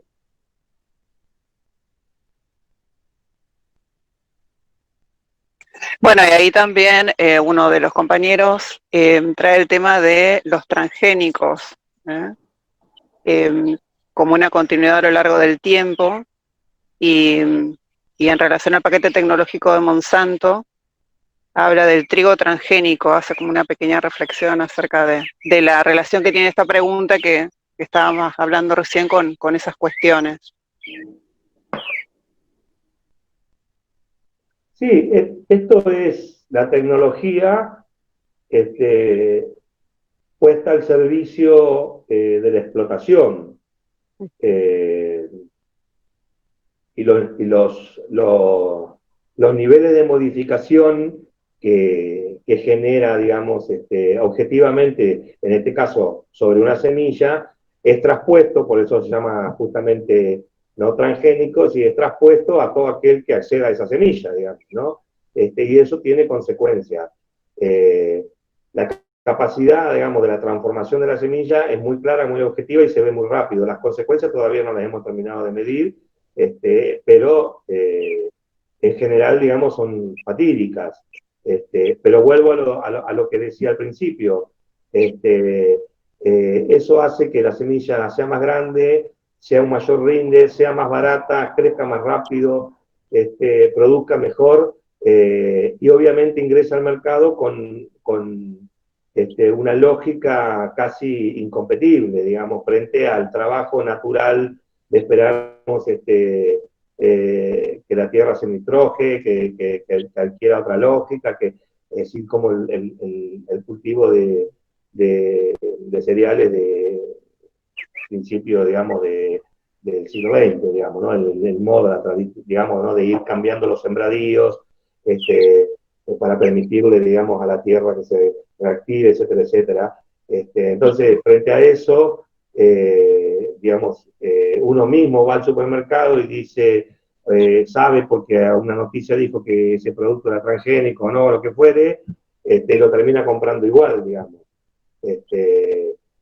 A ver, el objeto, digamos, cuando el objeto que nosotros consumimos lo tenemos en nuestra mano, tiene una lógica muy, muy particular ese proceso. Nadie lee el proceso, compra el objeto, digamos, ¿no? Entonces, bueno, imagínense que es muy, muy, muy difícil pelear con semejante monstruo, digamos, ¿no? O sea, en la naturalidad diaria, en la cotidianeidad. Con lo cual, digamos, hoy tenemos más conciencia de lo transgénico, de los agroquímicos, del glifosato, de un montón de cosas. Lo discutimos, hablamos de la gente que se muere, hay estadísticas, un montón de cosas, pero no cambió la lógica del supermercado, digamos, ni la conciencia de la gente respecto de eso, digamos, ¿no? Entonces, bueno, no estoy diciendo que no sea una tarea posible, estoy diciendo que es difícil y que necesitamos generar herramientas para hacer conciencia de eso, porque la cotidianidad te pasa por encima con esas cosas. Bárbaro. Bueno, ahora una pregunta que te voy a realizar en función de las actividades que tienen que hacer todos los que están presentes en esta actualización. Te quería preguntar, en función de lo que vos estás diciendo de generar conciencia del cuidado de la tierra, ellos tienen que hacer un proyecto final, ¿no? Para esta actualización. ¿Cómo poner en práctica esta acción a la conciencia? ¿Qué cuestiones nosotros como docentes poner en práctica? Como hablar de algunas cuestiones que a vos te parecen como claras, que tienen que estar escritas como para que se puedan trabajar en ese proyecto y en la realidad, digamos, cuando se ponga en práctica. Claro, a ver, más allá de la materialización de un trabajo, digo, que a mí me parece, tal cual. Sí, sí. me parece que como actitud docente, o por lo menos desde mi lugar, lo que intento hacer me pueda salir o no, digamos, creo que el ejercicio es lo que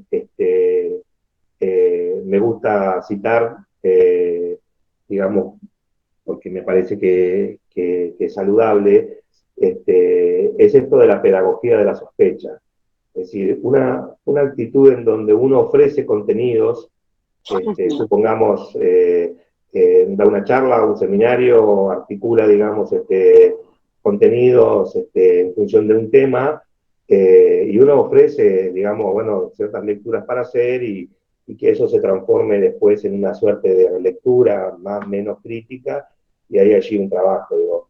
Pero que en realidad, digamos, la actitud fundamental del docente es la que se asocia a la pedagogía de la sospecha, es decir, sospechar, digamos, de todo aquello que tengo que pensar. ¿Por qué? Porque el fenómeno, digamos, cuando yo accedo a un texto X, accedo a una interpretación del fenómeno, nunca al fenómeno, ¿no? Entonces, porque lo que yo hacía al principio de esta suerte de discusión o de apertura de discusión, es decir, hay dos cuestiones que son generales, y cuál es la concepción de hombre que está en juego, digamos, y cómo se expresa. Y por otro lado, digamos, la atribución de causalidad, ¿no? En este sentido, ahí se da un ejemplo concreto, digamos, ¿no? Vamos a decir, bueno, hay un índice importante de enfermedades vinculadas a los agrotóxicos en una zona, digamos, de San Salvador. Yo puedo hacer un trabajo mostrando la estadística. Digamos, de allí, la cantidad de hectáreas posibles que están afectadas y la cantidad de enfermos y muertos. Hasta allí es un trabajo políticamente correcto, qué sé yo, pero la pedagogía de la sospecha haría de ese trabajo, decir, bueno, ¿y quiénes son los que están detrás de esto? Y, bueno, y eso supone justamente hacer un trabajo que dé cuenta, digamos, de cuáles son los intereses que están detrás de eso, los intereses de personas concretas y los intereses políticos concretos y los intereses y las responsabilidades del municipio.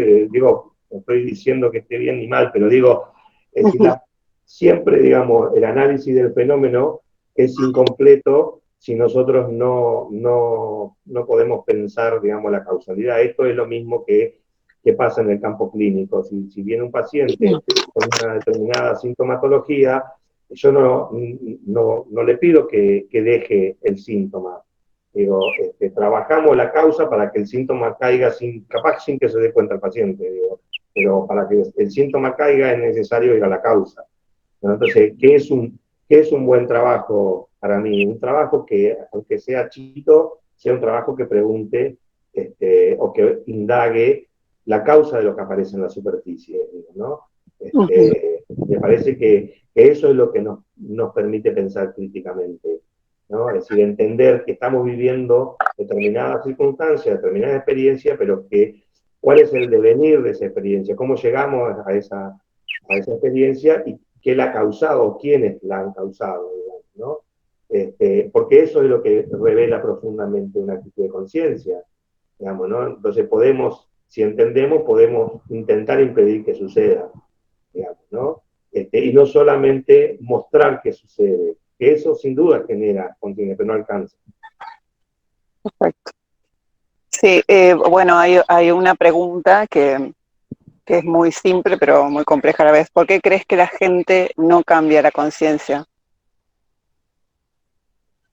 Bueno, hay tres posibles respuestas. La primera, profundamente ontológica, pero tal vez la más importante, y es porque la gente cree que el tiempo existe, y el tiempo no existe. El pasado no es porque ya fue, el futuro no es porque todavía no es, y el presente es este instante que acaba de ser o que ha dejado de ser. ¿Eso qué significa? Significa que nosotros vivimos somos seres de un instante, del instante en el que somos conscientes del instante. Y todo lo que hay para atrás es un relato de nuestro pasado, y todo lo que hay para adelante es, digamos, una expectativa del futuro, pero no es todavía. Entonces, lo único que tiene, digamos, presencia ontológica es el instante en el que vivo, por decirlo de alguna manera, y la muerte, que es aquello que va a terminar el instante. Entonces, la gente no entiende eso, ¿no? En general, digo, ¿no? Entonces, como no entiende eso, vive apurada detrás no sé de qué, digamos, ¿no? De objetos que de alguna manera le resuelvan, digamos, la insatisfacción ontológica existencial, ¿no? Entonces corremos hasta que un día dejamos de correr porque nos morimos, ¿no? Mirá, si todos nos tomáramos, nos permitiéramos el tiempo de hacernos el tiempo, ¿no? De la conciencia, es decir, ¿qué quiero? En esto, digamos, de me voy a morir, bueno, en algún momento no estaré más, entonces, mientras estoy, ¿qué quiero? Entonces aparecerían un montón de lecturas. Esto te lo enseña, por ejemplo, de una manera muy profunda, los enfermos oncológicos, ¿no? Enfermo oncológico, un día vas a hacer un estudio y le dicen tenés cáncer. Cuando a vos te dicen tenés cáncer, más allá que te mueras en 1 año o en 10, sabés que tenés fecha de vencimiento. ¿Y qué te dice, digamos, un enfermo de cáncer? Sino que mira el mundo de otra manera, que disfruta el sol de otra manera, los vínculos de otra manera. Digo, no, si la muerte, como dice Heidegger, es ordenadora.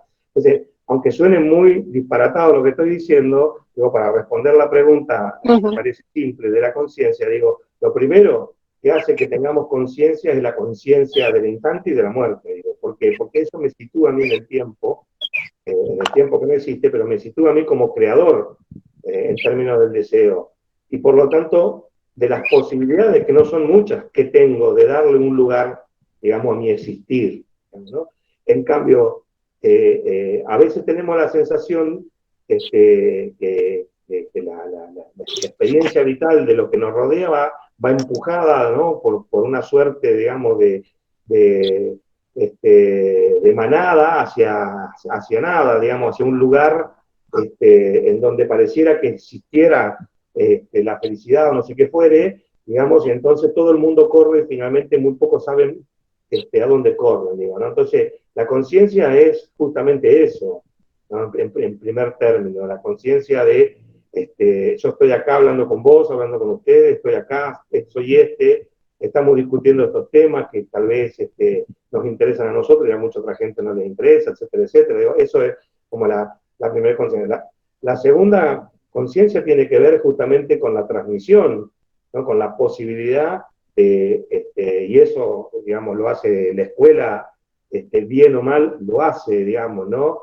De generar esas preguntas que por ahí el sujeto no se las hace, no, o en la casa no se las hace, la escuela las abre, las ofrece, y eso permite, digamos, la ampliación justamente de la comprensión. Y la tercera cuestión de la conciencia, digamos, es cuando me he permitido pensarme, me he permitido pensar a los otros, por lo que los otros me ofrecen para que yo piense, y me permito preguntarme qué puedo hacer yo como sujeto de este espacio, de este lugar, de esta comunidad, de esta escuela, de este barrio, de este país, de lo que fuere, digo, ¿no? Entonces ahí la conciencia se vuelve, decimos nosotros, proactiva, es decir, bueno, no puedo, qué sé yo, no sé, vamos a ponerlo así rimbombante, no puedo hacer la revolución, pero voy a hacer una revolución mínima. Entonces, bueno, no puedo cambiar, pero voy a cambiar esto, digamos, voy a aportar esto, voy a sumar esto, que esa va a ser mi revolución mínima, mi aporte de conciencia, digamos, de pertenencia,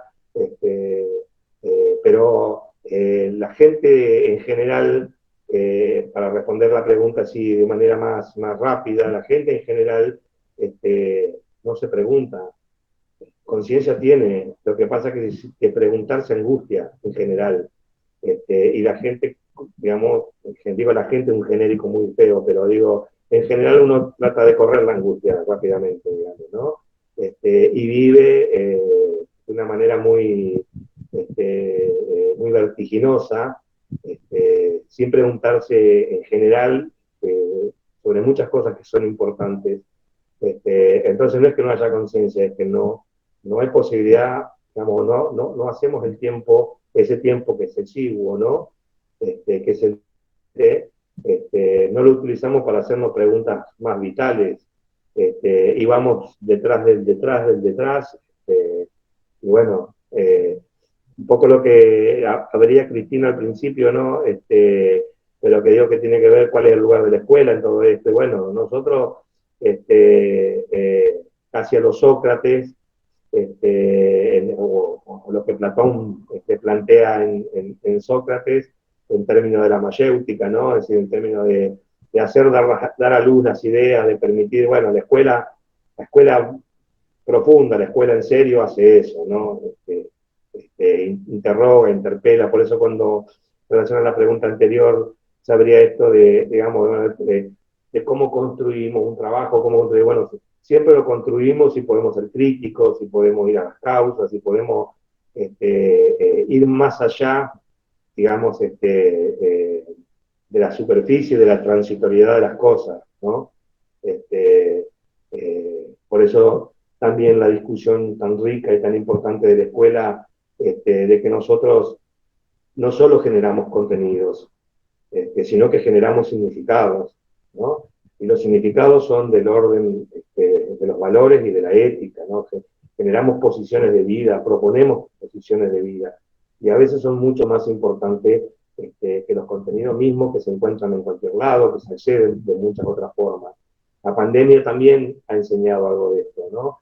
Por ahí muchos docentes preocupados por resolver virtualmente un montón de planificaciones formales del currículum, del año académico, de lo que fuere, sin preguntarse tal vez o sin permitirse preguntarse y escuchar del otro lado a esos niños o adolescentes sin acceso a internet, viviendo en situaciones de pobreza, sin contención, sin, ¿no? Todo eso que hace el aula, ¿no? Porque el buen maestro mira a su alumno y sabe que está triste, si comió, si, digo, no, bueno, la virtualidad rompió todo eso, y a veces nos quedamos con la preocupación de los contenidos y los significados, que son lo verdaderamente importante, queda como descolgado, digamos, ¿no? Entonces, nosotros educamos, porque es un contrato social, educar en contenido, pero fundamentalmente la escuela educa en significados, y los significados son los que van por el camino de la conciencia, digamos, ¿no? Por el camino de los valores, por el camino de las preguntas, más que de las respuestas. Entonces, sí, es difícil la pregunta, ¿por qué no tenemos conciencia? Yo digo, si tenemos conciencia, no tenemos la actitud de trabajar la conciencia, y sí la escuela sigue siendo, y va a seguir siendo, la gran posibilidad de trabajar la conciencia. Bueno, perfecto, Francisco. Creo que Cristina no está conectada, así que, porque... Bueno, ¿A estas horas? Ahí está, volvió. ¿Volviste? Hola, sí. Bueno, perfecto. Sí, porque en un momento yo también, la plataforma también me dejó afuera. Bueno, nada más que agradecerle a Francisco, agradecerles a todos ustedes el haber tomado esta tarde del viernes, que bueno, recuperando esto que dice Francisco, que no hacemos a veces el tiempo necesario para reflexionar, creo que esta clase nos ha permitido reflexionar, no solo en los significados, no solo en las valoraciones simbólicas, sino también en el actual contexto, desde qué lugar estamos dando clase, cómo estamos intentando dar clase, los problemas que tenemos que resolver y volver a pensar y repensar qué podemos hacer nosotros desde el aula, tomando también lo que decía en la clase 3 Prioto, de que somos pequeños, es decir, ¿cuál es el recorte? ¿Desde dónde vamos a hacer? No podemos cambiar todo. No podemos hacer todo. ¿Cuál es el recorte y desde dónde empezamos? ¿Cuál es el objetivo? Y en esto que nos ha estado comentando Francisco, me parece que trabajar sobre el recorte que nosotros hicimos, ya sea el conflicto que nos interese abordar, pensar no solo los actores sociales involucrados, sino los intereses de cada uno de ellos, los lugares, las miradas, los posicionamientos, desde dónde lo hace, las múltiples causas, las múltiples consecuencias. Esto del tiempo nos tiene que volver a llevar a entender la propuesta de educación ambiental que nosotros estamos impulsando. La propuesta de educación ambiental que decíamos al principio, una educación ambiental que no es neutra, una educación ambiental ideológica y política, una educación ambiental como una herramienta transformadora de realidades. Desde ahí, si nosotros podemos entender y trabajar esta mirada como educadores, entonces desde ya que nosotros vamos a poder trabajar con nuestros alumnos la pedagogía de la sospecha, la pedagogía de la pregunta, la pedagogía de la reflexión, para lograr esta conciencia profunda y denunciativa. Desde este lugar nosotros, ¿qué nos queda con esta clase? La necesidad de repensar el conflicto que queremos abordar como trabajo final, la problemática que queremos abordar, desde las intencionalidades, los actores que están involucrados atrás, cuáles son los intereses, desde qué concepciones epistemológicas hemos llegado a esa problemática, a ese lugar, y qué podemos hacer en el aula para impulsar esta conciencia profunda. Esta conciencia profunda en nuestros alumnos de sentirnos parte de la naturaleza y de sentirnos que somos parte de todo lo que antiguamente entendíamos que éramos dueños. No, somos un elemento constitutivo y lo que nosotros queremos construir es una nueva relación entre la sociedad y la naturaleza, partiendo de todo esto tan rico de entender que, y ahí es donde me parece muy importante rescatar lo que ha dicho Francisco, que la escuela es la gran posibilidad. Desde ese lugar nosotros confiamos y apostamos en la formación de los formadores, de ustedes que están formando a los nuevos docentes, de ustedes que están formando a los docentes que van a ocupar las aulas y van a poder impulsar estas nuevas miradas, estas nuevas formas de estar de nuestros alumnos. Así que bueno, simplemente pedir gracias por las dificultades técnicas, es parte de lo que también tenemos que reflexionar, es parte también de lo que tenemos que agradecer. Algunos pudimos estar en las clases, otros no. Todo esto también de pensar, sobre todo fundamentalmente, cómo nos estamos relacionando como sociedad entre nosotros y sí, que también tenemos que repensar esos significados y poder, si Dios quiere, encontrarnos mañana a las 10 de la mañana con el licenciado Américo Schwalman, que vamos a trabajar también desde la posición de filosofía y antropología ambiental. Desde este lugar, acuérdense, esto es una actualización académica, por eso lo que nosotros hacemos es revisar los marcos teóricos y actualizar nuestros marcos teóricos para impulsar nuevos significados en el aula, nuevas valoraciones y nuevos imaginarios sociales. Así que gracias a todos ustedes, muchísimas gracias Francisco, un placer como siempre, nos quedamos con muchas más ganas de escuchar esto y de poder reflexionar todo esto. Así que lo único que nos queda decir es, bueno, ojalá podamos volver a encontrarnos. Bueno, muchísimas gracias Cristina, a vos, a tu equipo, y bueno, a disposición siempre, por supuesto, y por más escuelas, desde ya. Bueno, muchísimas gracias.